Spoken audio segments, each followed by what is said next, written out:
Hello everyone, it's Miss Hinde-Taylor here reading chapter 17 of Baby Alien's Got My Teacher, and the title of this chapter is It's All Over. We were completely trapped. I was on top of the toilet holding the teddy, and Jodie and Maisie were squashed against me, and Zach was trying to slide under the gap into the next toilet. Miss Jones just stood there staring at us. That's when I thought we were alien meat. But then all of a sudden I felt really brave, and so I said, "You're not going to get away with this, Miss Jones. We know what you really are, and we know what's inside your teddy." That made Miss Jones's eyes go really big, and then she did a little smirk. Then she pointed the teddy and said, "Hold it tight." And so I did, because I didn't want her to have it. And then she grabbed its head and ripped it off with one big pull. Then she shoved her hand into its neck hole and pulled something out. And it wasn't a bag of baby aliens. It was a little plastic heart like the ones you get in the teddy factory. Miss Jones held it out in her hand and told me to press it. So I did, and the heart started beating, and Miss Jones burst out laughing again.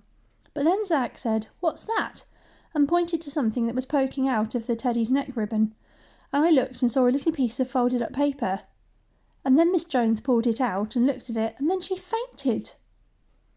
When Miss Jones woke up, she was pleased that Maisie had put her in the recovery position and that she wasn't hurt, but mostly she was pleased about what the piece of paper had said. Miss Jones told us that the piece of paper was a note, and that the note had been a marriage proposal, and that her new boyfriend must have tucked it into the teddy's neck. Look, it says, "Will you marry me?" Neck ribbon when he gave it to her because they were in love and that she was getting married. And we all knew that meant she was getting married to the head teacher because he had been the one who had given her the teddy with the proposal. But we didn't say anything because it was a bit disgusting, and we didn't really want to think about it, even if it did explain why she'd started being so nice to us. So we just said congratulations, and Zach asked if he could be the best man at the wedding. Miss Jones said she'd think about it. So everything went back to normal after that. Miss Jones wasn't an alien, there were no exploding teddies, no baby aliens, and there was definitely no alien invasion. So, just like before everything happened, Miss Jones made us all sit quietly and do our work until lunch. But then in the afternoon when we came back, the classroom didn't smell like cuppa soup. It smelled like chocolate milk, and it didn't look anything like our normal classroom. All the tables and chairs were piled up at the back, and there was a huge spaceship made out of cardboard boxes in the middle of the room, and Miss Jones was dressed up like an alien. Look, there's the cardboard spaceship. Her face was painted green, and she was wearing a long tinfoil dress. And then she said, "Welcome, 4J," in a really weird voice. "I am Tronella, and today we'll be learning about UFOs. Everyone ran inside and started to put on the costumes that Miss Jones had made. We couldn't believe it. Then Miss Jones smiled at me and handed me a tinfoil hat. It was the best school day ever.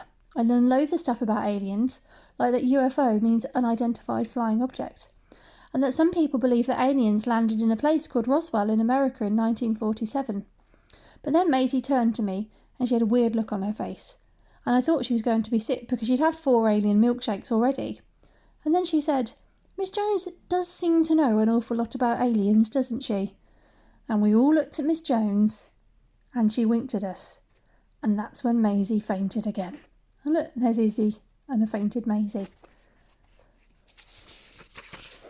The end. Right, guys, well, I really hope you enjoyed that book. It was called Baby Alien's Got My Teacher by Pamela Butchart. I might read another one of Pamela's books again next time. Anyway, stay safe and take care. Bye.